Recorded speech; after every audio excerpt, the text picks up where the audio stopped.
Boa tarde, pessoal. Essa aula era para ser síncrona, né? Só que aí, infelizmente, hoje estamos sem. Cheguei aqui voltei do almoço e encontrei o colégio agrícola sem internet e sem energia, inclusive, né? Bem oportuno, até porque a gente vai falar hoje sobre energia mecânica e conservação da energia, né? Na verdade, é, tem outros conteúdos também, mas aí eu coloquei somente esse título, tá certo? Essa aula então eu estou gravando e vou disponibilizar lá no Cigar assim que for possível, tá certo? Nas aulas anteriores nós estamos tratando da parte de mecânica, né? E eu acho que a gente finalizou falando de trabalho, né? A parte de trabalho que é trabalho de uma força, que nada mais é do que uma força aplicada a um determinado corpo e essa força que é aplicada ela produz um deslocamento, né? Tanto que o trabalho de uma força é a força multiplicada pelo deslocamento, né?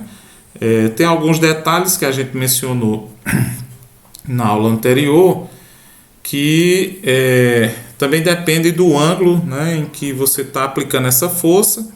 Se o ângulo entre o deslocamento e a força aplicada é zero, então o trabalho é justamente a força vezes o deslocamento. Mas se não for, se tiver alguma inclinação da força, né, um ângulo entre a força e o deslocamento, você tem que acrescentar um cosseno desse ângulo aí, né?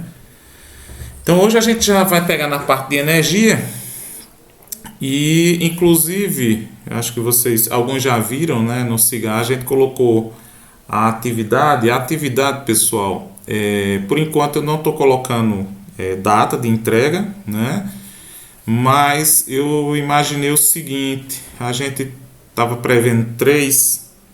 estávamos prevendo três avaliações, né, porque a gente precisa de três conceitos esse período, né, nessa disciplina.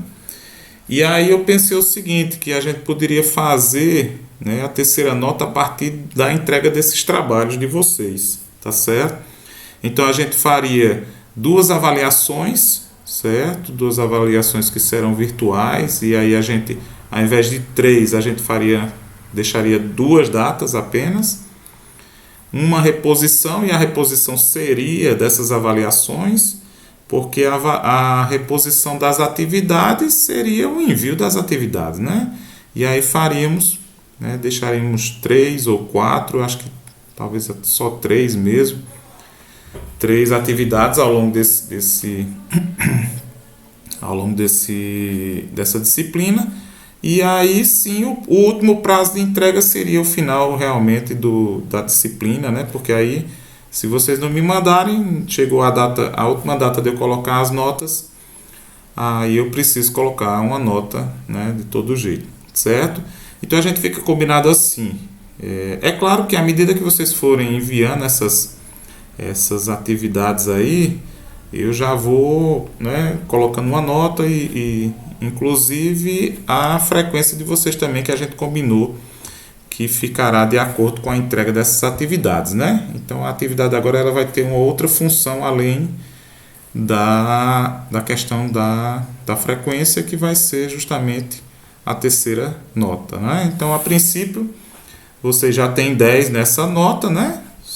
O que vocês, né, quem não mandar ou fizer alguma questão, né, errada, aí eu até coloquei lá, pessoal, dentro da atividade, acho que lá no final, dizendo assim que eu preciso que vocês me apresentem os cálculos, tá certo? Me apresentem os cálculos. Tem algumas opções lá de marcar, né? São algumas questões objetivas, mas eu quero a resolução do cálculo lá para poder marcar. Simplesmente marcar o X na resposta correta, aí eu não vou considerar a pontuação total não, tá bom?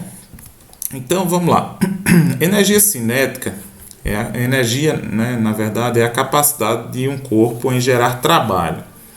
O trabalho, por sua vez, é a energia aplicada por uma força em um deslocamento, como nós mencionamos já. Sendo assim, existem inúmeros exemplos rotineiros para exemplificar a energia mecânica, como um carro subindo a ladeira, montanha-russa, uma sinuca, etc. Energia cinética é a forma de energia que um corpo qualquer possui em razão de seu movimento. Em outras palavras, é a forma de energia associada à velocidade de um corpo. Quando aplicamos uma força resultante não nula sobre algum corpo, estamos realizando trabalho sobre ele. Desse modo, ele adquire energia cinética na medida em que sua velocidade aumenta. E aí o inverso também é verdadeiro, né? Ele diminui energia cinética à medida que a sua velocidade também diminui.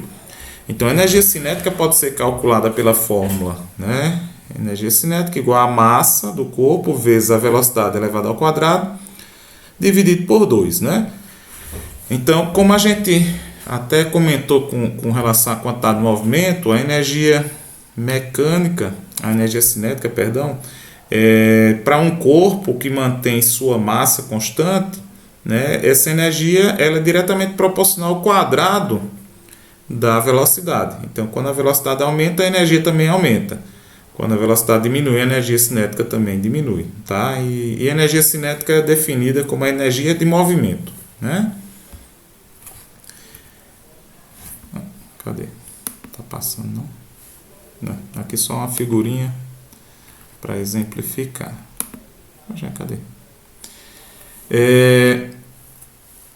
Existe uma relação entre a energia cinética de um corpo e o trabalho realizado sobre esse corpo, tá? Então, o teorema trabalho-energia, ele afirma que o trabalho realizado sobre um corpo ou uma partícula é equivalente à variação de sua energia cinética.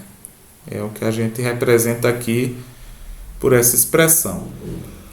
Trabalho é igual à variação, ou seja, a mudança da energia cinética. O que é a variação da energia cinética? Aí vocês lembram de variação, quando a gente falou, né? É sempre a quantidade final menos a quantidade inicial. Então, o trabalho é igual à energia cinética final menos a energia cinética inicial. E a energia cinética, por sua vez, como a gente mencionou, é a massa vezes a velocidade ao quadrado dividido por 2. Se eu estou falando da energia cinética final, eu tenho a velocidade final. Se eu estou falando da energia cinética inicial, eu tenho a velocidade inicial. Tá? Então, o trabalho é igual à variação da energia cinética. Deixa eu ver aqui. Bom, aqui tem só uma imagenzinha para exemplificar. Nossa, estou com dificuldade de passar esses slides. Bom, entenda melhor esse teorema. O trabalho é a transferência de energia. Por isso, quando estamos empurrando um carrinho de compras, por exemplo, transferimos uma parte de nossa energia para ele. Essa energia transferida transforma-se em movimento, uma vez que o carrinho adquire velocidade. Em síntese, é isso que diz o teorema do trabalho e energia cinética. A transferência de energia para algum sistema, por meio da aplicação de uma força, é chamada de trabalho, que por sua vez equivale à mudança de energia cinética desse sistema. Então, resumindo o que o teorema trabalho e energia cinética diz, né? Vou colocar aqui uma...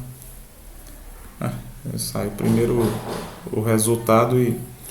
Então, um exemplo aqui, tá? Assinale a alternativa que represente ou que representa corretamente a energia cinética de um veículo de 1000 kg de massa que se move a uma velocidade constante de 3 metros por segundo ao quadrado, por segundo, né? Ao quadrado não. Tem as opções aqui, então vamos lá. Resolução. As unidades estando, né, no sistema internacional, ou seja, a velocidade em metros por segundo e a massa em quilogramas, a gente já vai substituindo direto, né? Então, como a energia cinética é a massa vezes a velocidade ao quadrado dividido por 2, eu tenho que a energia cinética é igual a 1000, que é a massa, a velocidade, precisamos lembrar que é ao quadrado, dividido por 2. Então, vamos lá, né? 1000 dividido por 2 dá 500, 3 ao quadrado dá 9. 500 vezes 9, 4.500 joules. Então, esta é a resposta. Um outro exemplo aqui. Então, você tem um objeto de massa igual a 10 kg, movimenta-se com velocidade de 2 metros por segundo. Então, já está na unidade do sistema internacional, né? A massa e a velocidade. Por causa da ação de uma força constante, esse objeto tem a sua velocidade reduzida pela metade. Então, ele está a uma velocidade de 2 metros por segundo, passa a ter uma velocidade de 1 metro por segundo. Essa é a velocidade final, né? Então, determine o módulo do trabalho realizado por essa força. Então, tem as opções aí também. Como é que nós vamos fazer? Então, as unidades estando nas unidades do sistema internacional, a gente substitui diretamente na expressão. Então, vejam, o que agora eu quero não é a energia cinética, mas é o trabalho. Porém, como a gente mencionou, o trabalho ele pode ser calculado quando você tem a força e a distância, né? Que nesse caso é o objeto, né? O objeto. Quando eu não tenho a força aplicada, né, e nem a distância nesse caso, posso usar o teorema trabalho e energia, que diz que o trabalho vai ser igual à variação da energia cinética, ou seja, a energia, isso aqui é a energia cinética final, menos a energia cinética inicial. Então, a energia cinética é dada pela massa, velocidade ao quadrado dividido por 2, então eu vou ter a massa, nos dois casos, é a mesma, né, é 10 e 10. A velocidade final, como ele diz aqui, ó, por causa da ação de uma força constante, esse objeto tem sua velocidade reduzida pela metade. Então, se ele tinha uma velocidade de 2 metros por segundo, ele passa a uma velocidade de 1 metro por segundo. E, na verdade, é a velocidade final dele, né? Ele diminui a sua velocidade. Então, 1 metro por segundo é a velocidade final e a velocidade inicial dele é 2 metros, que também vai ser elevado ao quadrado. Aqui eu vou ter 10 vezes 1, que dá 10, dividido por 2 dá 5. Aqui eu vou ter 10 vezes 4, dá 40, dividido por 2 dá 20. 5 menos 20, eu vou ter um trabalho negativo de 15 joules. Então, vejam só o que é esse trabalho negativo aqui. Como a velocidade do corpo está diminuindo, e você tem essa força, né, sendo aplicada justamente para diminuir essa velocidade, esse trabalho ele é considerado negativo porque a força aplicada ela está exatamente ao contrário do deslocamento. Então, enquanto o corpo está indo, vamos supor, para a direita, a força aplicada para diminuir a velocidade é uma força aplicada para a esquerda, né? Pode ser uma força de atrito, pode ser alguém que está, né, sei lá, aplicando mesmo uma força para diminuir a velocidade. Enfim, não tem muita importância o detalhe de como essa força está, né, tá sendo aplicada. Se é um atrito, se é realmente alguém, né, diminuindo, se é um freio, né, se for um automóvel pode ser um freio. Mas o que a gente sabe é que essa força está sendo aplicada no sentido contrário porque a velocidade está diminuindo. Se ela fosse aplicada na mesma direção do deslocamento, a velocidade ela estaria aumentando, tá bom? Ou pelo menos ela estaria constante, já que eu tenho um atrito, né? Teria um atrito aí para ser compensado por essa força. Então, energia, a gente vamos trabalhar 3 energias, né? Energia cinética, que é a energia do movimento, a energia potencial gravitacional, que tem a ver com a posição. Toda energia, gente, toda energia potencial tem a ver com posição, tá certo? Então, dependendo da posição que o corpo se localiza, nesse caso, em relação, né, à ação gravitacional, ele tem uma energia diferente, né? E ainda tem uma terceira energia que a gente vai falar rapidamente, que é a energia potencial elástica, que depende de quanto esticada ou não vai estar, né, algumas molas, algumas coisas elásticas, alguma coisa desse tipo. Então, a energia potencial gravitacional é uma forma de energia associada à altura em que um corpo se encontra em uma região de campo gravitacional não nulo, né? A presença de um campo gravitacional atribui energia potencial gravitacional a todo o corpo que possui massa e que possui alguma altura em relação à massa que produz a gravidade na região. Então, acho que vocês lembram do ensino médio, né? Um corpo, a gente vai tomar o nosso nível de referência como geralmente o solo, o chão, né? Mas eu posso ter sim outros níveis de referência. Por exemplo, eu posso medir a energia gravitacional, potencial gravitacional de um corpo em relação ao tampo de uma mesa, e posso, né, que se ele tiver assim, vamos supor que esse computador está em cima aqui de uma mesa. Então, com relação à mesa, ele já está lá. Então, a distância, a altura dele em relação à mesa é zero. Então, a energia potencial gravitacional dele é zero. Mas em relação ao solo, que está aqui, acho que aproximadamente a 1 metro de altura, ele tem uma energia potencial gravitacional com relação ao solo diferente da mesa, tá certo? Então, a definição, não existe uma definição exata de energia potencial gravitacional se você não definir o nível de referência que você está adotando, tá certo? A energia potencial gravitacional é a energia que o corpo possui devido à atração gravitacional da Terra, né? Dessa forma, a energia potencial gravitacional depende da posição do corpo em relação ao nível de referência. E é escrita da seguinte forma: PG aqui, energia potencial gravitacional, depende de 3 fatores: da massa do corpo, ou seja, quanto maior a massa, também maior vai ser a energia potencial gravitacional. A aceleração da gravidade, que na superfície da Terra a gente adota como praticamente constante, né? Então, em torno de 9,8 metros por segundo ao quadrado. E a altura, sim, a altura que vai variar à medida que você vai subindo, né, se afastando do seu ponto de referência ou se aproximando, né?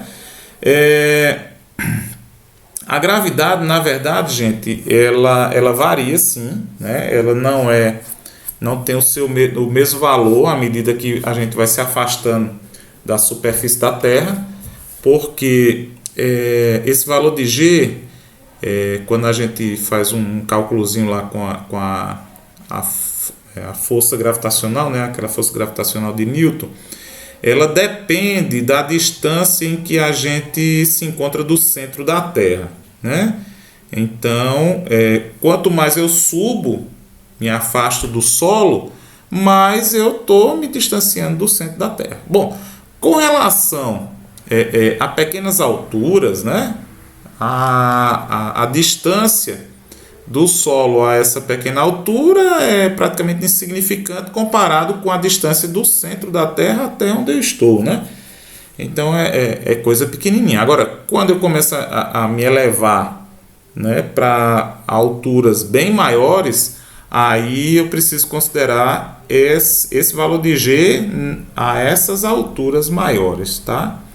Mas dificilmente no nosso dia a dia a gente precisa fazer esses cálculos, né? Podemos concluir através da fórmula que quanto maior a massa de um corpo e a sua altura, maior será a sua energia potencial gravitacional, considerando que G praticamente, né, não se altera na superfície da Terra, né, a pequenas alturas, tá? Bom, um outro exemplo aqui, né, um exemplo com relação à energia potencial gravitacional. Um vaso com uma flor está em uma varanda no segundo andar de um prédio, ponto A. Sua altura em relação ao chão é de 6 metros e a sua massa é igual a 2 kg. Determine. Qual o valor da energia potencial gravitacional do vaso no ponto A, né? Qual a energia potencial gravitacional do vaso no chão. Então, e aí no caso, aqui ele está perguntando, né, qual o valor da energia potencial gravitacional do vaso no ponto A, mas com relação ao chão, tá, gente? Então, como é que a gente faz? Substituímos na expressão da energia potencial gravitacional, né? Energia potencial gravitacional é a massa vezes a gravidade vezes a altura. Eu tenho 2 kg. Vou considerar aqui a gravidade como sendo 10, né? Não colocou aqui, mas pode ser 9,8 também. E a altura, né, em relação ao chão, tá? Que é 6 metros. Então, só multiplicar. Tudo direto. 6 vezes 10, 20. 20 vezes 6, 120. E a unidade de energia é a mesma unidade do trabalho, pessoal. Eu acho que na aula anterior eu mencionei que o trabalho ele é dado em joules, né? E energia e trabalho, na verdade a gente define, né? Trabalho, aliás, energia como uma forma de transferência de trabalho, né? De produzir trabalho, e trabalho também a gente pode definir como uma variação de energia, né? Então, bom, quando esse vaso ele se encontra no chão, a altura dele é 0. Então, se a altura é 0, o restante aqui pode ter quanto for, né? Mas sempre vai multiplicar e no final vai ser 0. Então, a energia potencial gravitacional vai ser 0. E a energia potencial elástica, tá vendo que ela também é potencial, só que ela não é gravitacional, ela é elástica, né? A energia potencial elástica é a forma de energia que é adquirida por corpos elásticos capazes de retornarem ao seu formato original após sofrerem algum tipo de deformação. Então você tem aqui, por exemplo, a imagem de uma mola, que ela não está nem comprimida, ou seja, não está sendo, não diminuiu o seu tamanho, nem esticada, né? Ou seja, nessa posição e nessa posição aqui a gente tem deformações, né? Aqui a mola está, como a gente diz, em repouso no seu estado original, tá? A energia potencial elástica depende da constante elástica do corpo, bem como do tamanho da deformação sofrida por ele. Então, a energia potencial elástica depende de duas coisas.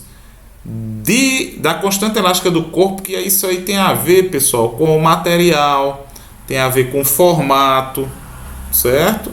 E, claro, o quanto essa mola, né, ou o material ele foi deformado. Então, se ele sofre uma deformação menor, ele tem uma energia potencial menor. Se ele sofre uma deformação maior, ele tem uma energia maior. Quando aplicamos força em corpos elásticos, eles se deformam, passando a estocar energia potencial elástica. Caso cesse a força, a energia potencial elástica será convertida em energia cinética. Nesse caso, dizemos que houve realização de trabalho pela força elástica, né? Então, o que é que acontece? Quando a gente aplica uma força aqui, né, a mola armazena energia, né?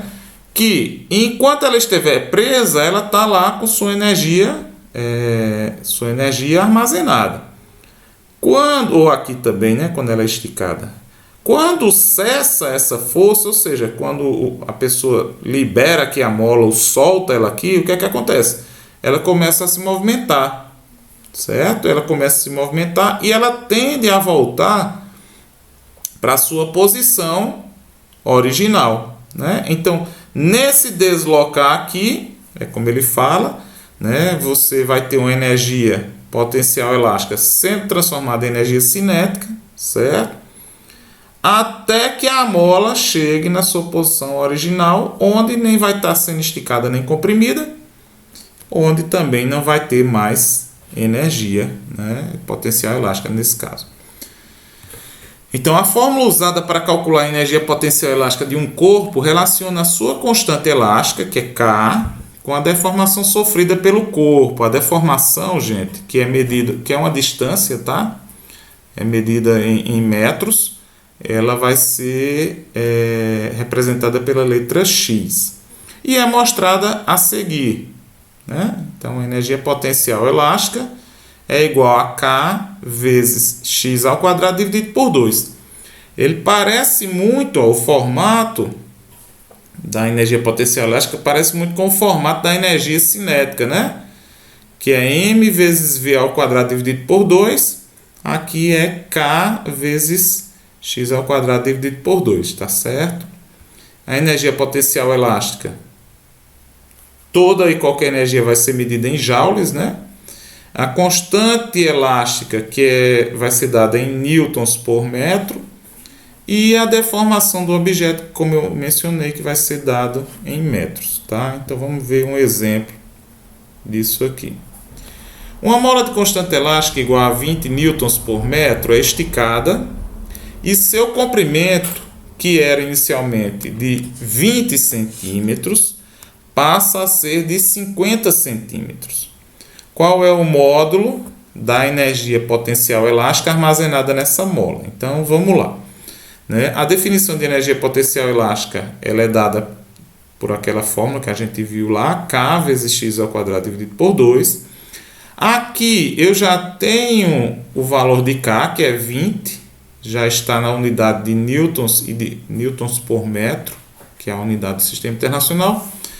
Porém, a deformação, ele diz o seguinte: a mola ela tinha 20 centímetros no início e ela foi esticada e terminou com 50 centímetros. Então, primeiro que centímetros não é unidade do Sistema Internacional, a unidade na verdade é o metro. Segundo, que nem é a deformação, nem é 20 nem é 50, né? Quanto é que a mola aumentou?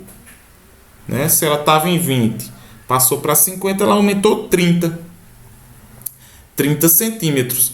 E para eu encontrar, para eu transformar de centímetros para metros, eu divido por 100. Então, 30 dividido por 100, é por isso que aparece 0,3 aqui, ó. Tá? 0,3 que vai ser o x, vai ser a deformação, 0,3 metros, que correspondem a 30 centímetros. 0,3 metros ao quadrado vezes o K, que é 20, dividido por 2. Então, eu fiz aqui logo a divisão de 20 dividido por 2, que deu 10. E eu fiz 0,3 vezes 0,3, que dá 0,09, tá? Quando vocês tiverem multiplicação de números decimais, pessoal, tomem cuidado, tá? Façam a multiplicação, porque alguém poderia pensar que 0,3 ao quadrado fosse 0,9, mas não é 0,09, porque eu vou ter duas casas decimais, um do primeiro 0,3 e outro do segundo 0,3, né? Então, na multiplicação de números decimais, a gente soma o número de casas decimais e coloca essa quantidade no resultado final, certo?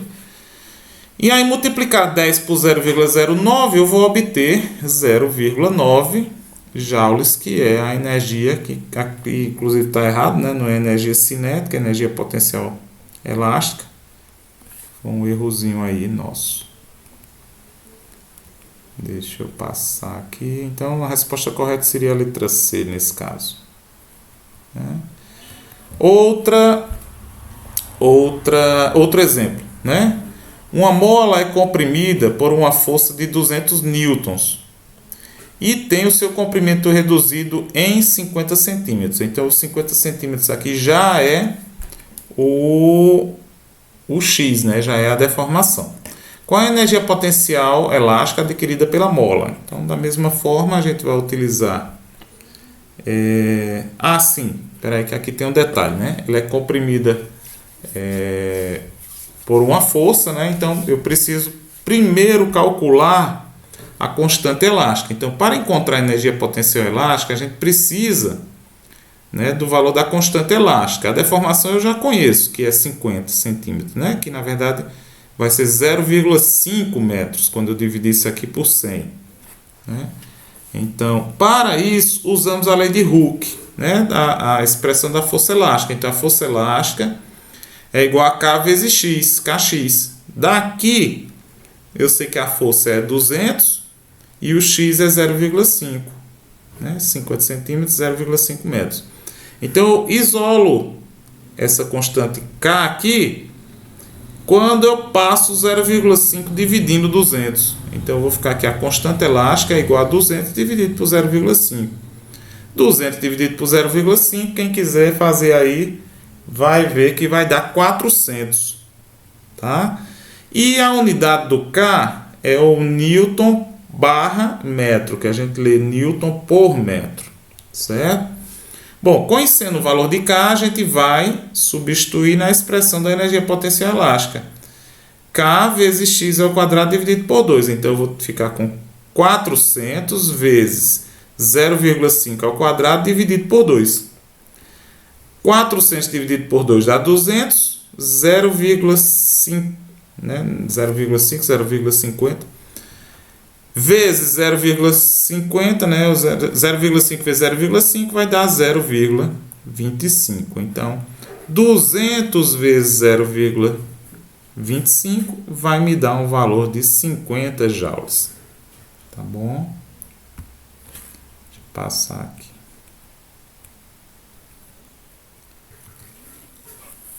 Bom, pessoal, energia cinética, energia potencial gravitacional e energia potencial elástica, a gente diz que todas elas são energia mecânica. É uma forma da energia mecânica, tá? A energia cinética de um corpo pode ser diminuída em dois casos. Quando ela é estocada na forma de energia potencial, quer seja elástica ou gravitacional, por exemplo, ou quando existem forças dissipativas capazes de transformá-la em outras formas de energia, como faz a força de atrito, que transforma a energia cinética em energia térmica, energia de calor, né? Tanto que se você colocar as suas mãos, né, uma junto à outra e esfregar, você vai ver que elas se aquecem, né? Então, o movimento de uma mão em relação à outra e o atrito entre elas vai produzir uma energia térmica, vai produzir calor. Portanto, a menos que não existam forças dissipativas, a energia cinética do corpo sempre pode voltar ao seu módulo inicial, uma vez que, nesse caso, ela será convertida em energia potencial, sem que haja perdas. No âmbito da dinâmica, existe uma importante grandeza chamada de energia mecânica. Esta mede toda a energia relacionada ao movimento que é executado por algum corpo e é calculada pela soma da energia cinética com a energia potencial, seja essa soma qual for. Tá? Então, nos sistemas conservativos, em que não há forças como o atrito, as energias cinética e potencial são intercambiáveis. Quando há acréscimos a uma das duas, a outra diminui a mesma quantidade, a mesma medida, né? De modo que a sua soma é sempre constante. Entretanto, em sistemas dissipativos, nos quais existem forças aplicadas na resistência do ar, a energia cinética e a energia potencial podem sofrer reduções. A diferença energética nesse caso é a energia que é absorvida em forma de calor, vibrações, ondas sonoras, etc. Um exemplo simples desse tipo de situação é o que ocorre quando acionamos os freios de um veículo. Nesse caso, estamos aplicando uma força dissipativa nas suas rodas, que tem a sua energia cinética convertida em energia térmica, né? Em energia sonora também, certo? Enfim, alguns tipos de energias que são possíveis. A conservação da energia mecânica é uma das leis da mecânica que decorre do princípio, né, que é um princípio mais geral, o princípio da conservação da energia como um todo, né? Inclusive, hoje, até após a unificação de Einstein, né, de escrever que energia é igual a massa vezes aceleração da luz ao quadrado, onde que a gente chama de equivalência massa-energia, né, ou energia-massa. Hoje em dia o princípio da conservação da energia ele se tornou, englobou o princípio da conservação da massa. Hoje é o princípio da conservação da massa que foi anunciado, acho que por Lavoisier, né? Que é famoso dizer na natureza nada se perde, nada se cria, mas tudo se transforma. Era a de que você não tinha a massa, né, nem sendo perdida nem sendo criada, né, mas ela sempre se transformava de uma forma para outra, né? Em reações nucleares foi constatado que parte e a gente tem em outros locais também essa constatação, mas em reações nucleares principalmente você tem a constatação da transformação de massa em energia. De massa em energia, tá certo? Então, o que é que acontece? Você pode ter, sim, massa sendo perdida, no sentido de que você consegue transformar a massa em energia, então ela deixa de ser massa, né? E você também tem certas reações nucleares em que, a partir da energia, você tem a criação de matéria, né? Então, a conservação da matéria, né, da massa, ela deixou de existir por si só e ela acabou entrando como um princípio geral da conservação da energia. E a conservação da energia mecânica em específico, né, como a gente vai ver, a gente vai trabalhar apenas as energias mecânicas, que são a cinética, potencial gravitacional e potencial elástica, né? O princípio geralzão da conservação da energia, ele engloba a energia térmica, a energia sonora, né? Então, ele é bem maior. De acordo com a lei da conservação da energia mecânica, quando nenhuma força dissipativa atua sobre um corpo, toda a sua energia relativa ao movimento é mantida constante.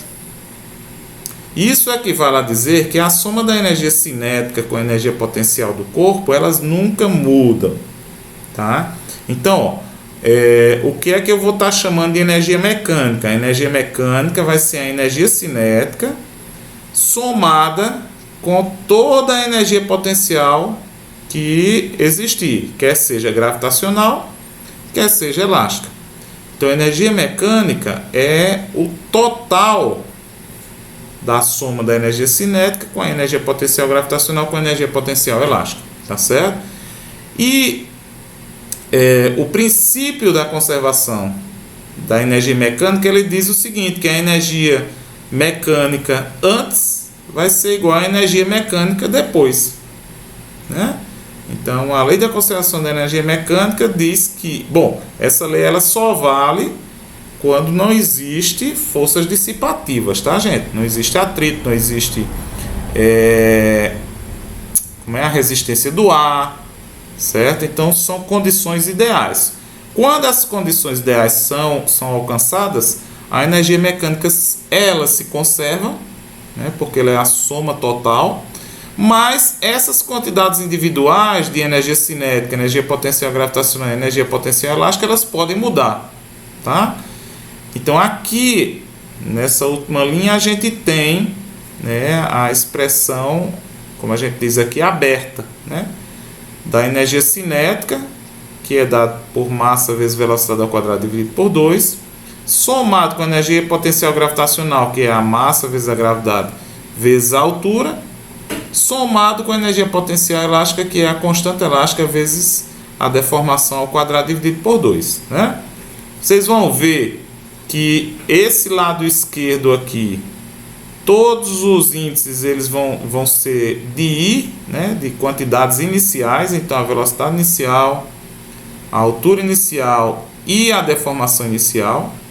E todos os outros índices, né, do lado direito aqui vão ser F de final. Então a velocidade final, a altura final e a deformação final, tá certo? Vamos ver aqui como é que a gente aplica isso. Pela expressão anterior, podemos analisar algumas situações em que a energia cinética e a energia potencial gravitacional e elástica se relacionam. Vejamos. Para tanto, devemos levar em conta alguns detalhes das situações. Isso aqui, né, a gente vai precisar entender para poder aplicar essa conservação da energia mecânica nas situações, né?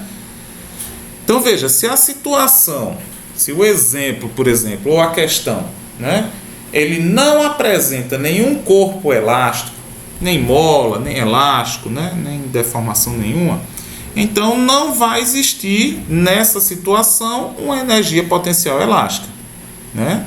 E os termos EPE, tanto da direita como da esquerda, eles vão ser nulos nos dois lados da expressão.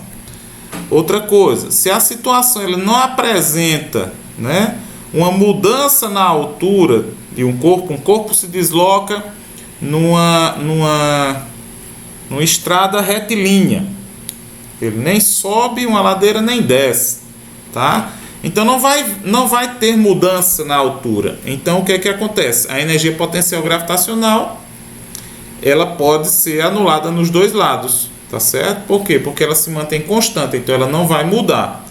Então ela nem vai diminuir, nem vai aumentar, ela se mantém constante. Outra, se a situação inicial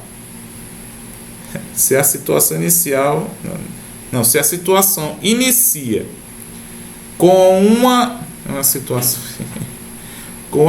de equilíbrio e termina em uma situação de equilíbrio, significa que a velocidade no equilíbrio não se altera, ou seja, a energia cinética pode ser anulada nos dois lados da expressão. Isso aqui vai ficar mais claro para vocês quando a gente der alguns exemplos. Por exemplo, quando eu tenho algum corpo que eu estou segurando ele e no chão ele tem uma mola, certo? Então, o que é que acontece? Enquanto eu estiver segurando ele, antes do início, a velocidade dele é zero.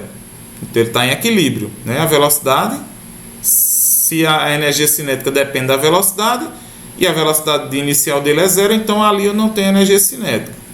Se eu soltar essa bolinha, ela começa a cair, e ela atinge a mola, e vai deformando a mola, ela vai fazer o seguinte, ela vai deformar a mola até que a mola aplique uma força nela para que ela pare. Então, nesse momento em que a bolinha parar, também eu vou ter velocidade final igual a zero, tá certo? Então, é nessa situação aqui em que a gente pode eliminar a energia cinética.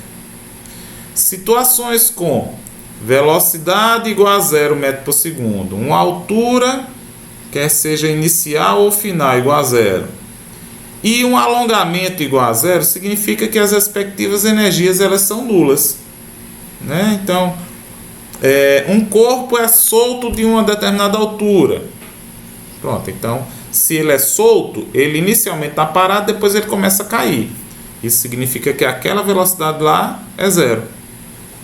Se o corpo chega ao chão com a velocidade tal, qualquer uma, o chão, qual é a altura do corpo até o chão? Zero, ele já está no chão, tá certo? Ou se você tem uma situação onde a mola deixou de ser comprimida, né? Então, ou quando ela deixa de ser comprimida é porque o alongamento dela é zero. Então vamos ver a situação aqui que a gente vai aplicar a lei da conservação da energia. Então, quando um corpo é solto de uma altura, quando o corpo é solto de uma altura HI, que é a altura inicial, e ele cai livremente e chega ao chão com velocidade final VF, podemos analisar essa situação do ponto de vista energético, né? Primeiro, como não há molas envolvidas, não temos energia potencial elástica. Então, daquela expressão lá da energia, da conservação da energia mecânica, vocês podem ver aqui, ó, que a gente já cortou a energia potencial elástica, né? O EPE. Então só fiquei com energia cinética e energia potencial gravitacional. Energia cinética final, energia potencial gravitacional final. No ponto mais alto, a gente tem que a velocidade inicial é zero, certo? Então, como ele é solto, inicialmente ele está parado e depois ele começa o seu movimento. E, como eu mencionei, no chão, a gente tem que a altura do corpo em relação ao chão é zero. Então, nesse caso, vai ser a altura final. Vai ser igual a zero, tá? Substituindo esses valores na expressão da lei da conservação da energia mecânica, a gente tem o seguinte. Então, essa primeira expressão sem energia potencial elástica, a velocidade inicial, que é zero, tá aqui, ó, a velocidade inicial sendo zero, isso tudo aqui, gente, isso tudo zero, né? Então, qualquer que seja a massa, mas ela multiplicada por zero vai dar zero. Qualquer que seja o valor aqui embaixo, né, dividindo zero, também vai dar zero. Então, isso aqui desaparece. A altura final, nesse caso, também sendo zero, todo esse termo aqui desaparece. Então, eu vou encontrar apenas uma expressão onde eu vou ter a energia potencial gravitacional, né, lá do ponto mais alto, da altura mais alta da altura inicial, se transformando totalmente em energia cinética quando o corpo atinge o solo, né? Então é isso que essa análise está sendo feita. Então o que acontece? A energia potencial gravitacional, que é máxima no início, ela vai se transformar em energia cinética, né? Também máxima lá ao chegar ao chão. E no meio do caminho, essa energia potencial gravitacional, ela vai passando a se transformar em energia cinética, até que ela se transforme totalmente, certo? Bom, com a combinação dessas duas aqui, eu posso, se eu cortar, ó, massa com massa, eu posso organizar isso aqui para isolar a velocidade final ao quadrado, né? Eu passo o 2 multiplicando e passo a massa. Não, passa a massa não, porque não vai ter massa aqui não, né? Nem tem essa massa nem essa massa. Eu passo somente o 2 aqui, multiplicando, vou ficar com 2 vezes g vezes h. E como a velocidade está ao quadrado, eu extraio a raiz quadrada dos dois lados. Eu fico com velocidade final igual a raiz quadrada de 2 vezes g vezes a altura inicial, tá certo? Então, o que é essa expressão aqui? É uma expressão para você calcular a velocidade final de um corpo que é solto de uma altura h e que ele vai cair livremente e chegar ao chão com velocidade final de v final, tá certo? Então, essa velocidade final aqui, ela só depende de duas coisas, né? Da gravidade do local e da altura em que é solto. Se a gente considerar essa gravidade, né, durante o percurso como sendo constante, então a velocidade ela só vai depender da altura em que o corpo for solto, né? Então, se for solto de uma altura menor, a velocidade com que ele vai chegar ao chão vai ser menor. Se eu consigo soltar ele de uma altura maior, a velocidade com que ele vai chegar ao chão vai ser também bem maior, né? Se ao invés, eu não sei se eu vou fazer um pouquinho mais na frente, mas eu poderia fazer o inverso, né? Mas eu acho que eu vou fazer. Deixa eu seguir aqui. Bom, agora está aparecendo aqui. Então veja, um exemplo, né? Um corpo é solto a partir do repouso de uma rampa a uma altura de 4 metros. Determine a velocidade final do corpo ao chegar ao chão. considere a aceleração da gravidade como 10 metros por segundo ao quadrado. Vejam que essa situação aqui é a situação que ela está bem simplificada, mas que é preciso a gente entender que essa rampa, que aí na questão o exemplo ele não coloca, mas a gente precisa deduzir isso aí, porque para a gente utilizar a conservação da energia mecânica, a gente não pode ter perdas. Não podemos ter perdas. Então, por exemplo, esse corpo, a gente não vai considerar o atrito dele com a rampa, a gente não vai considerar o atrito dele com o ar, né? E em algumas situações a gente pode até desprezar assim, né? Então veja, a altura já está em metros e a aceleração da gravidade é em metros por segundo ao quadrado. O que é que acontece? Eu pego aquela expressão lá da velocidade final e escrevo como sendo a raiz quadrada de 2 vezes 10, nesse caso aqui, vezes a altura inicial, que é de 4 metros. Então aqui eu vou ter 20 vezes 4, que dá 80. Vejam que toda essa sequência aqui, né, e esses cálculos são feitos dentro da raiz quadrada, tá certo? Bom, e quando eu encontro uma raiz quadrada, velocidade igual a raiz quadrada de 80, eu fatoro esse 80 e eu vou ficar com 16 vezes 5. 16, a raiz quadrada de 16 é 4, por isso que 4 ele está fora da raiz aqui. Porém, não existe raiz exata do número 5. Então, se depois eu quiser até fazer uma aproximação, 2, alguma coisa, né? Aí eu posso multiplicar essa raiz, esse valor aproximado da raiz de 5 por 4, encontrar a velocidade, né? Mas a velocidade aí, raiz de 5, eu não me recordo agora quanto é, se é 2,2, 2,3, alguma coisa assim, né?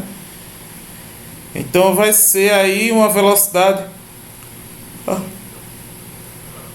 próxima aí de 8 metros por segundo, maior inclusive, né, de que 8 metros por segundo, 8,2, 8,3, sei lá, não sei exatamente quanto é aqui, né, próximo de 9 metros por segundo aí. Mas aí eu também posso deixar o resultado em função da raiz de 5 aí também, sem muito problema, né? Deixa eu passar aqui agora. Outra situação, pronto, era essa daqui que eu ia comentar. Agora vejamos outra situação. Quando um corpo, ao invés de ser solto de uma certa altura, ele vai ser jogado de cima para baixo, né? Perdão, de baixo para cima. O corpo é jogado para cima com velocidade inicial VI, que atinge uma altura máxima HF. Então, é aquela mesma análise, só que no sentido contrário, né? Quando você solta um corpo, ele inicialmente está lá em cima e ele chega ao chão. Agora, a gente vai lançar um de baixo para cima e ele vai atingir uma altura máxima. Ele vai fazer o percurso contrário, tá? Consideramos, novamente, que no ponto mais alto, a velocidade também vai ser 0 e que a altura em que o corpo é lançado a altura inicial também vai ser 0, né? Então a gente vai considerar aquela altura que a gente inicia o movimento do corpo como sendo 0 e a altura máxima ela vai depender dessa altura em que o corpo foi lançado, né? Não é com relação ao chão necessariamente. Substituindo esses valores na expressão da lei da conservação da energia mecânica, a gente tem exatamente aquela mesma expressão anterior, sem novamente a gente apresentar a energia potencial elástica, porque nessa situação não tem nada de elástico aí, né? E agora eu vou substituir a altura inicial por 0 e a velocidade final por 0. Tá certo? Então esses dois termos aqui, eles zeram, né? Porque qualquer multiplicação aqui por 0 é 0, então eles vão embora. E eu fico com m vezes, né, VI ao quadrado dividido por 2 igual a m vezes g vezes h. O que acontece é que essas massas a gente também pode eliminar, tá bom? Então, simplificando tudo isso aqui, eu vou ficar com VI ao quadrado dividido por 2 igual a g, né, vezes a altura final. E aí eu posso isolar a altura final aqui, passando esse g dividindo aqui. Então eu vou ficar com a altura final é igual a velocidade inicial ao quadrado dividido por 2 vezes o g, que é a aceleração da gravidade, né?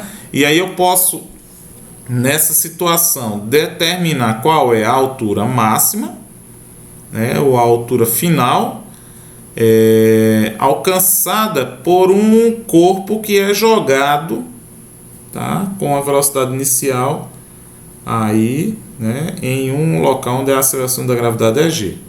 Então, tanto nessa expressão como na anterior, pessoal, vocês podem perceber que a massa não influencia, né? A massa, que seria essa daqui, ó, que a gente corta uma pela outra, ela não influencia na altura máxima. Quem influencia, na verdade, é a velocidade com que eu estou iniciando o movimento, certo? Se eu inicio com a velocidade menor, beleza. Se com a velocidade maior, ele vai mais alto, né? Mas não interessa. Interessa, talvez, muitas vezes, porque um corpo maior, eu vou conseguir, com minha força, por exemplo, imprimir uma velocidade menor. Mas a velocidade com que ele for lançado é justamente, né, o valor fundamental para que eu tenha uma altura, e não a massa, tá certo? Então, é um pouco do que a lei de Newton fala, né? Que a variação da aceleração, variação da velocidade dela, ela depende apenas da aceleração, né? E não da massa de um corpo. Isso tem a ver também com aquela ideia de Galileu, de que dois corpos, independente de sua massa, eles caem ao mesmo tempo, né? Cobrindo espaços iguais em tempos, aliás, espaços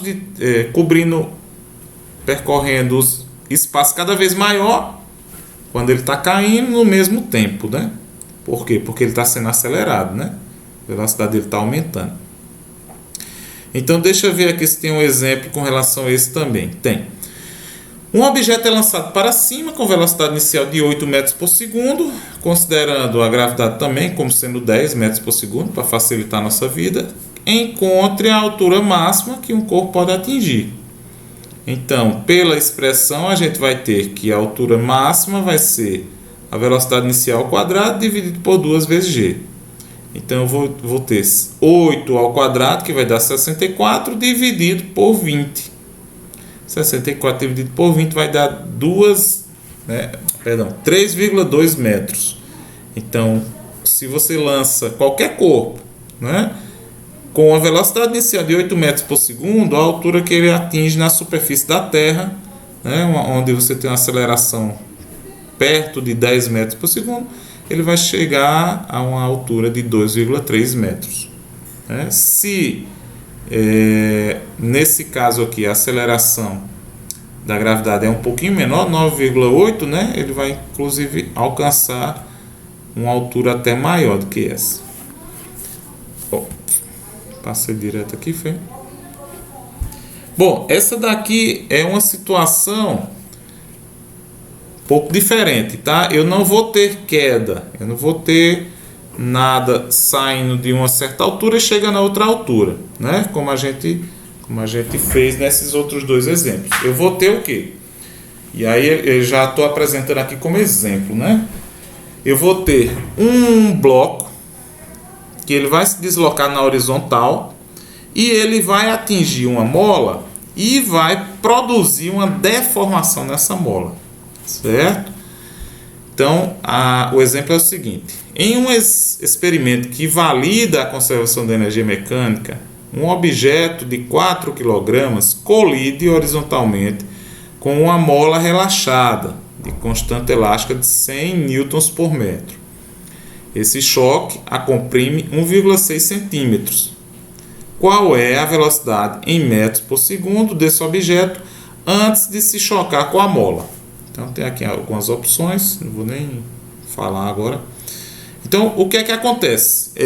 Observando a figura, a gente vê que o corpo se desloca na horizontal, então ele não muda sua altura. Isso significa que a energia potencial gravitacional ela é nula, né? Não existe. Ou seja, ele nem vai sair da altura que ele está em todo o percurso. Isso significa que a altura vai permanecer a mesma. Se ele está no chão, né, significa que a altura é zero. Então, vejam que na expressão da lei da conservação da energia mecânica, eu já retiro aqueles dois termos da direita e da esquerda que correspondem à energia potencial gravitacional. E eu vou ficar com as energias cinética somada com a energia elástica, né? Tanto no primeiro termo como no segundo membro, né? Primeiro membro e segundo membro. Então a gente pode escrever exatamente assim. Bom, o que é que a gente verifica aqui? Que temos todos os denominadores iguais. 2, 2, 2, 2. Significa que eu posso cortá-los também, né? O que mais? A gente vê pela questão aqui, né, que a massa é de 4 kg, a constante elástica K, né, é de 100 newtons por metro. Então vocês veem que essa massa aqui, ó, e essas são as mesmas, 4. Esse K e esse K também é o mesmo, 100, né? E 1,6 centímetros é justamente o X, né? O X final. Por quê? Porque o X inicial, qual é a deformação quando ele inicia? Não existe. Não existe deformação, então é zero. Então a deformação inicial é zero. E a velocidade final, ó, já tá até aqui já tem, né? O que é a velocidade final? É quando ele consegue comprimir a mola até parar. Então a velocidade final também é zero. Então esse termo aqui e esse termo eles vão sumir.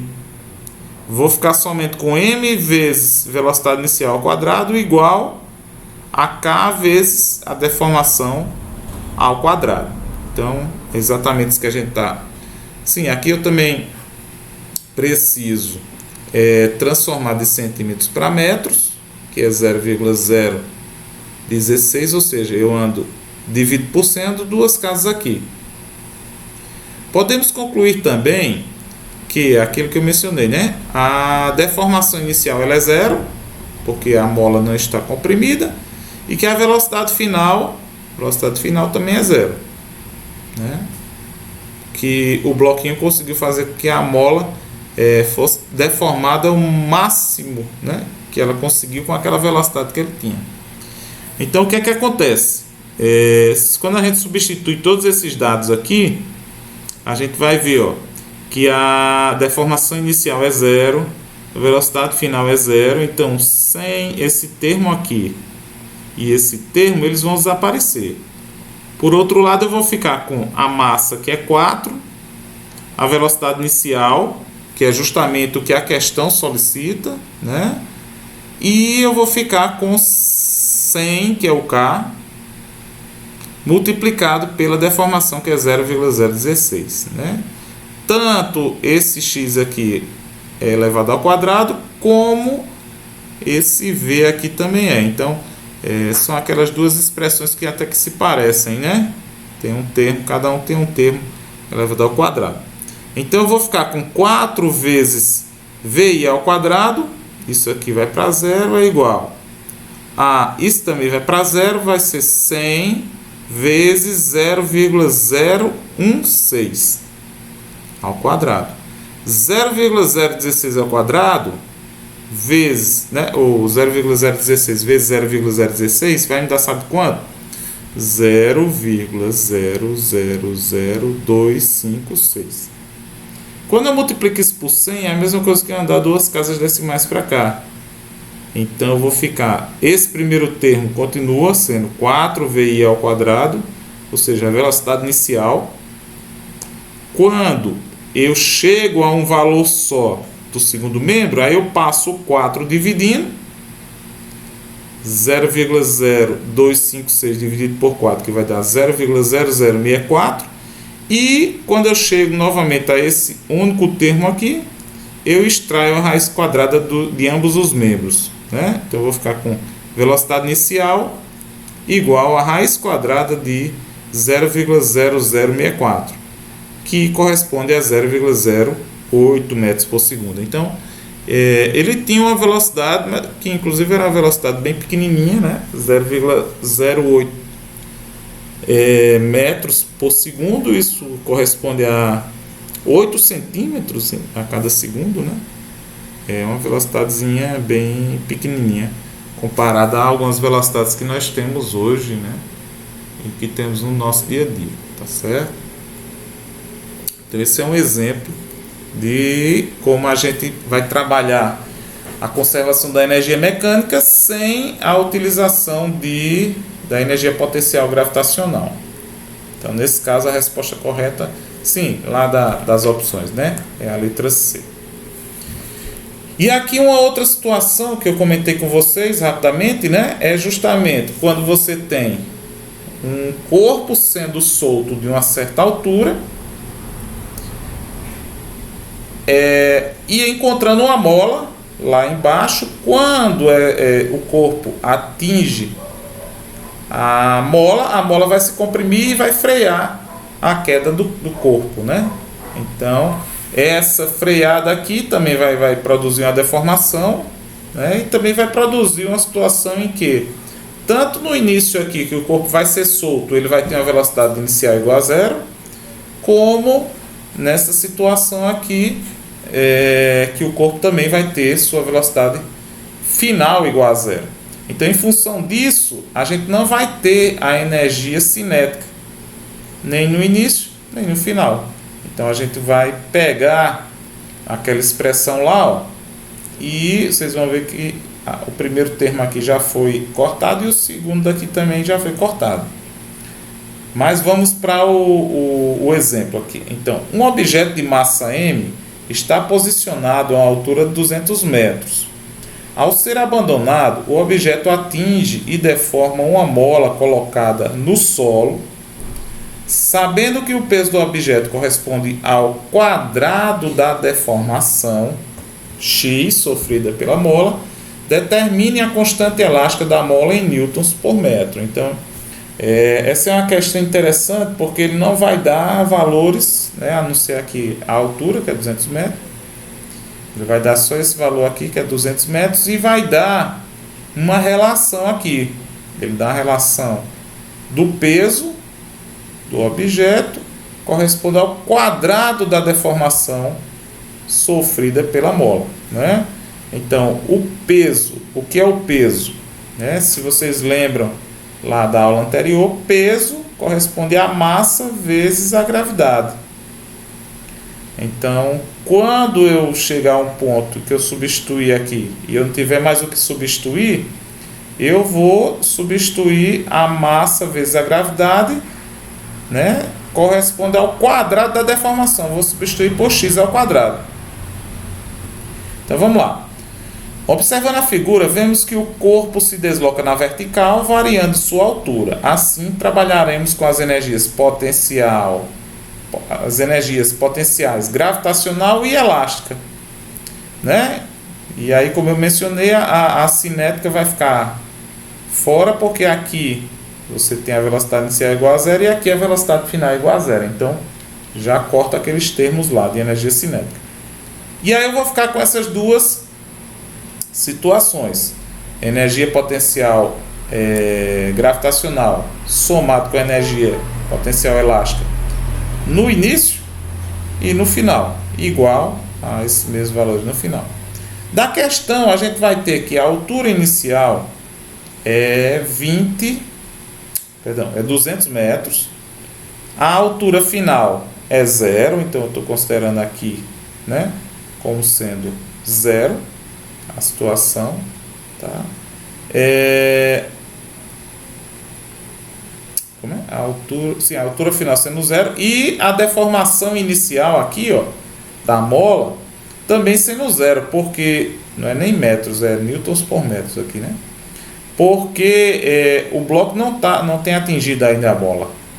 E o peso, ó, e que o peso m vezes g, massa vezes gravidade, vezes a gravidade, a aceleração da gravidade, corresponde ao quadrado da deformação, né? Da deformação final, que é esse pedaço aqui, esse x aqui. Então, quando a gente substitui aqui, eu vou encontrar, ó, a altura inicial é 200, né? A altura final a deformação inicial é zero, a altura final também é zero, certo? E ainda não substitui isso aqui, porque era para eu colocar aqui mg, já substituí, né? X ao quadrado, a deformação final ao quadrado eu já substituí, troquei x ao quadrado por mg, certo? Então aqui, bom, esse termo vai embora porque é zero, esse termo também zero, certo? E aí eu vou ficar com mg 200 igual a kmg dividido por 2. O que é que acontece aqui? Como eu tenho, bom, aqui eu já cortei, né, esses dois termos que é zero. Como eu tenho mg de um lado e mg do outro, eu posso cortar, né? Então eu vou ficar simplesmente com 200 é igual a k dividido por 2. Como eu quero encontrar o valor de k, eu passo 2 multiplicando. Então, 2 vezes 200 dá 400 newton por metro. Então, a constante elástica, nesse caso, vai ser 400, que é a letra A, newtons por metro. Tá? Então, vamos lá. Além, pessoal, desses conceitos de energia, a gente tem outros conceitos que envolvem energia. Um deles é o de potência, né? O que é a potência de um equipamento? O que é a potência de uma bomba, de um motor, né? É a quantidade de trabalho que ele realiza, né, no tempo. A potência é definida como a razão, ou seja, a divisão entre o trabalho realizado sobre um corpo e o intervalo de tempo do qual isso ocorre, né? Então, potência corresponde ao trabalho realizado em um determinado tempo, e quanto menor for esse tempo, maior vai ser a potência. Ou em algumas situações, por exemplo, como um equipamento elétrico, também pode corresponder à energia consumida por esse equipamento, né, num determinado tempo para realizar um trabalho, tá certo? A potência mede o quão rápido ocorre a transferência de energia ou quão rápido ocorre a realização de um trabalho por uma força, certo? A potência é uma grandeza escalar, ou seja, ela não tem sentido nem direção, não é um vetor. No sistema internacional, a unidade de trabalho e também a unidade de energia, que é o joule, e o tempo sendo o segundo, quando eu dividir, né, joule por segundo, eu vou encontrar uma grandeza que a gente chama de watt, né, em homenagem a James Watt, tá, que foi um cientista. Então, novamente lembro a vocês que quando a unidade ela é representada por uma letra maiúscula, tá? Ela representa o nome de uma pessoa que foi, né, foi real. Então, o watt, aqui, ó, o símbolo é uma letra maiúscula, porém a unidade se escreve com letra minúscula, mas ele foi um cientista, James Watt. Assim também como o joule, né? Algumas pessoas chamam de joule, também representado por letra J, maiúscula, ele também é o sobrenome de um cientista, James Prescott Joule, né? Não sei se era em inglês, agora não sei mais não. Certo? Então, ó, a potência tem a ver com a capacidade de realização de um trabalho. Então, um guindaste, por exemplo, ele eleva uma carga. Quanto mais rápido ele conseguir levantar, maior é a potência dele, né? Se você tiver dois guindastes e um faz esse movimento, faz esse trabalho mais rápido, é porque ele é mais potente do que o outro, né? Assim também como uma bomba de água, né? Para irrigação, por exemplo, né? Quanto mais água ela bombeia no mesmo tempo, maior é a sua potência, certo? Ou, em outras palavras, se você comparar duas bombas fazendo o mesmo trabalho, aquela que gastar menos tempo, ela também tem a maior potência do que a outra, né? Então, a maior potência está relacionado à velocidade, né, com que um trabalho é realizado. Quanto mais rápido for feito, maior é a potência. Quanto mais lento for feito, menor é a potência. Então, e aí, claro, que uma potência maior ou menor vai depender da situação, né? Então, quando a gente está à procura, por exemplo, de uma geladeira, né, de um eletrodoméstico, TV, alguma coisa, na verdade, para a gente é muito melhor a gente procurar um que tem uma potência menor, né? Por quê? Porque nesse caso, a potência de um equipamento eletroeletrônico, ele vai corresponder à energia consumida, certo? É claro que geralmente um equipamento tem uma potência maior, por exemplo, a geladeira, um freezer, ele vai gelar também mais rápido, né? Mas depende também da aplicação. Se for um freezer que vai, né, ser utilizado em, por exemplo, um bar, um restaurante, que você está abrindo e fechando ele constantemente, vá lá que uma potência maior seja interessante, porque ele à medida que você abre, deixa o ar quente entrar, ele rapidamente ele vai resfriar novamente aquele ar, então vai conservar melhor, né? Mas se for um freezer que você vai utilizar em casa, abrindo 2, 3 vezes no dia, não precisa dessa potência tão alta, então você também pode economizar. Deixa eu só comentar uma coisa aqui também, que a gente vai falar um pouquinho até mais na frente. Existem alguns conceitos de potência, né? A potência útil e a potência teórica. Então, por exemplo, a potência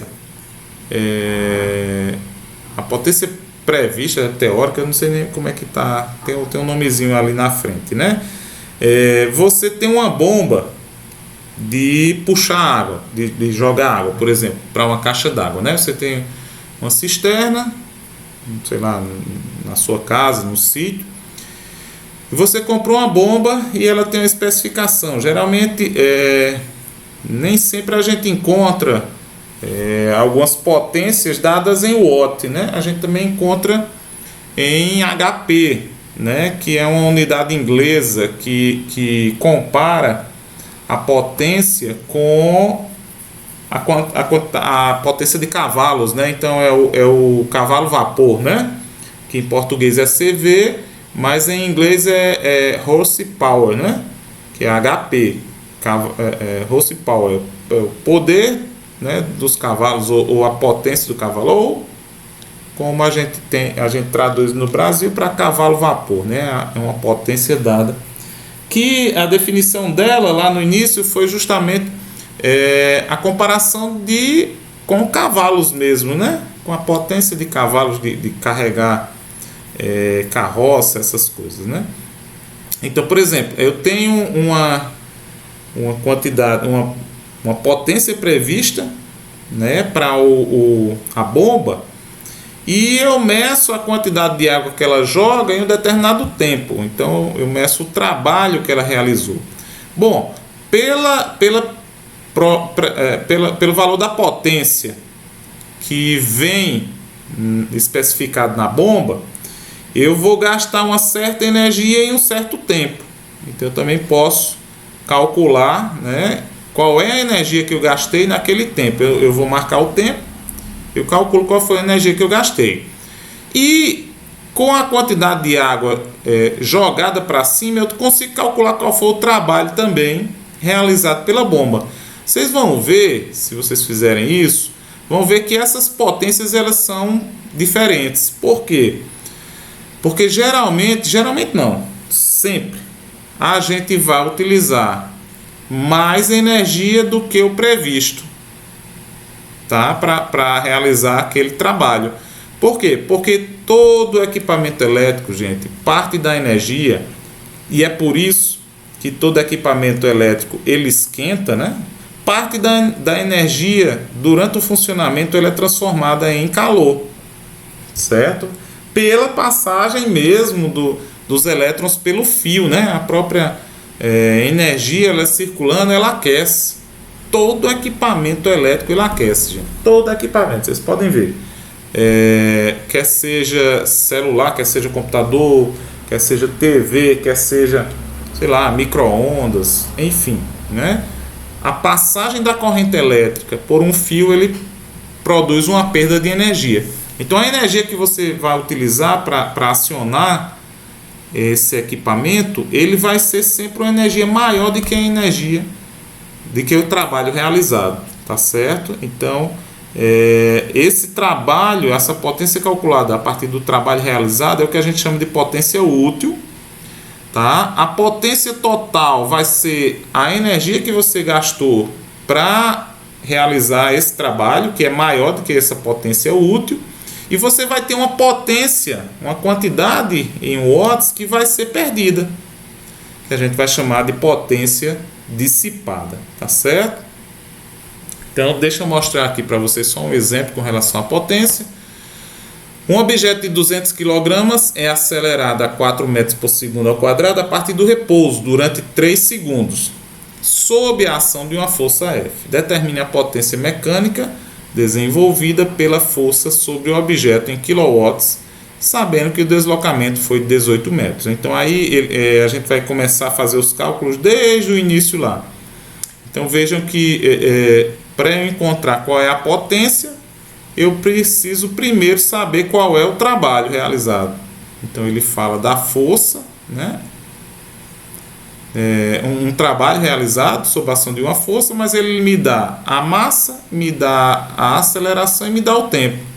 Então, como eu sei que o trabalho é igual à força vezes o deslocamento, eu tenho que o trabalho é igual a massa vezes a gravidade, tá? Vezes o deslocamento. Bom, nesse caso aqui não é nem a gravidade, é a aceleração, né? Força é igual a massa vezes a aceleração. Saiu aqui um pouquinho errado.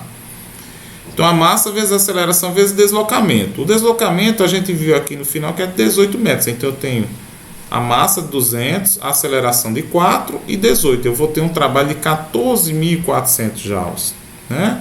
Então vejam que a gente está falando de potência, mas eu preciso da definição de força, eu preciso da definição de trabalho. Então a gente nunca pode esquecer, né? Porque esses conceitos eles todos estão relacionados, tá? Conhecendo o trabalho e o tempo, a gente calcula a potência. O trabalho é de 14.400 e o tempo é de 3 segundos. Eu divido 14.400 por 3, que vai me dar uma potência de 4.800 watts, né? Então, se todas as unidades já vêm nas unidades do sistema internacional, né, o resultado ele vai também ser uma unidade do sistema internacional.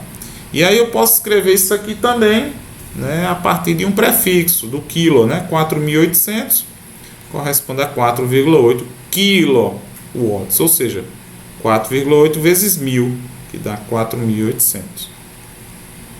Um outro exemplo. Um elevador de 50 kg precisa levantar 400 gramas de carga a uma altura de 30 metros em 12 segundos.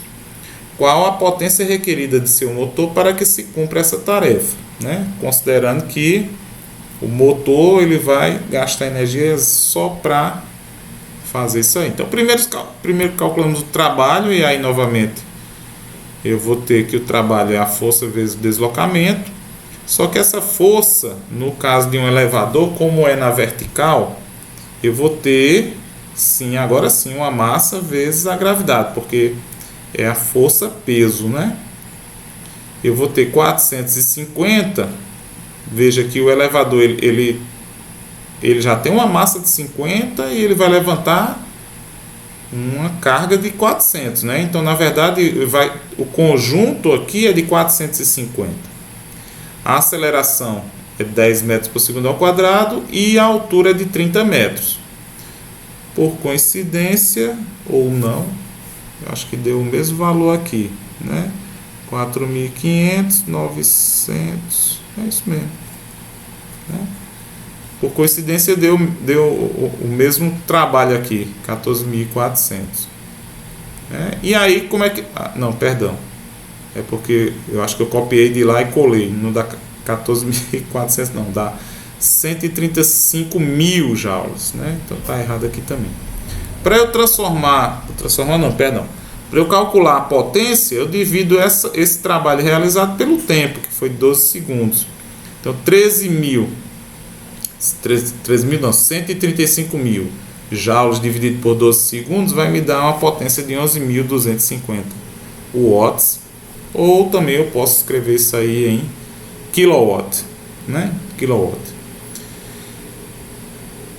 E por fim, pessoal, comentar com vocês aqui o que é o rendimento, né? O rendimento de uma máquina ou dispositivo é a relação entre a potência utilizada de fato e a potência da energia que recebeu, né?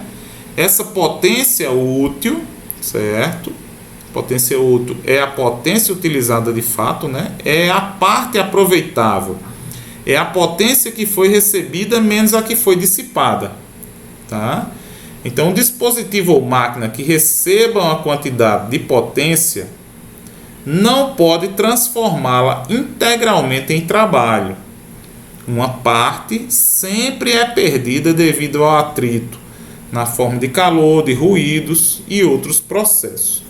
Então a gente vai escrever, ó, pessoal, a expressão do rendimento. A gente vai utilizar essa letrinha grega, tá certo? Parece muito um N, mas ela tem uma perninha maior do que a outra aqui, tá? Então, se não me engano, é o Ni. Se não me engano, é a letra Ni grega, tá certo? Então, o rendimento, o que é o rendimento? É a relação entre a potência útil, ou seja, a potência que foi realmente utilizada, né, aproveitada, dividido pela potência, potência R é o que, meu Deus do céu? A potência recebida, certo? A potência recebida. Então, é aquilo que eu falei para vocês.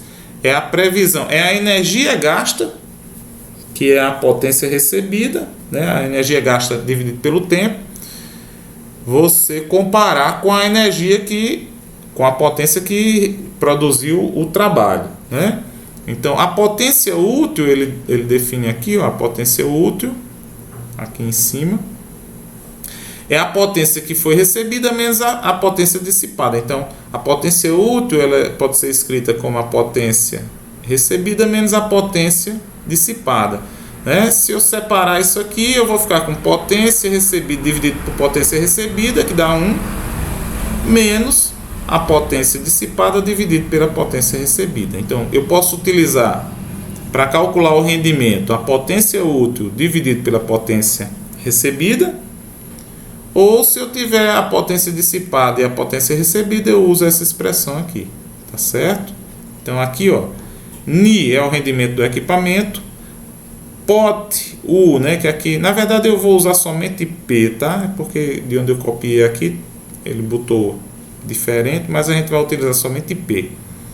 Potência útil é a resultante do trabalho realizado, é a potência que resulta, né? PR é a potência recebida, que tem a ver com a energia utilizada para fazer aquele determinado trabalho, e pote, que faltou é D aqui, né?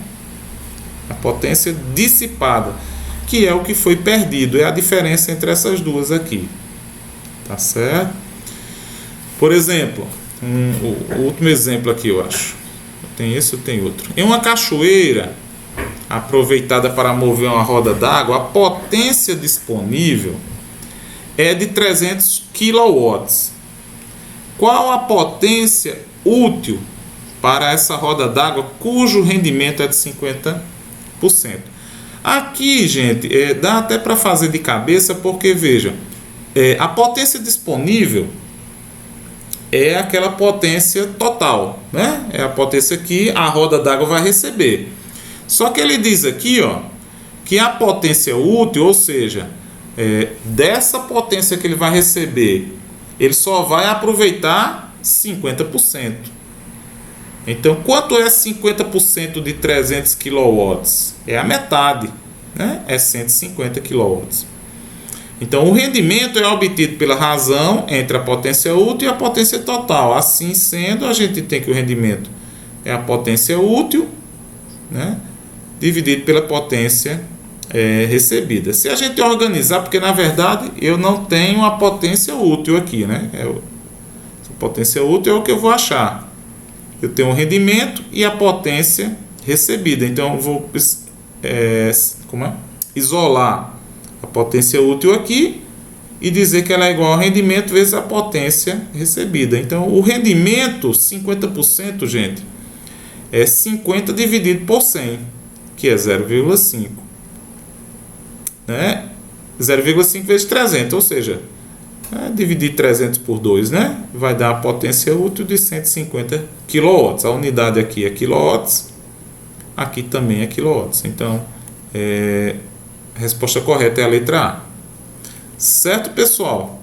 Então, gente, esse é o assunto de mecânica, tá certo? De energia mecânica, conservação da energia mecânica. A gente apresentou os 3 tipos de energia, né? Apresentamos o que é a potência e o que é o rendimento. Inclusive, coloquei lá na listagem, também algumas questões sobre rendimento, sobre potência, tá certo? E aí, se vocês tiverem dúvida, na próxima aula a gente pode tirar, né? E esse é o e-mail para vocês mandarem a atividade, tá certo? Então, beleza, pessoal. Desculpe aí por a gente não ter podido, né, ter essa aula síncrona, né? A energia voltou ainda há pouco. Então, se a gente tivesse esperando, realmente não ia dar certo. Valeu, gente boa. Um abraço e até a próxima.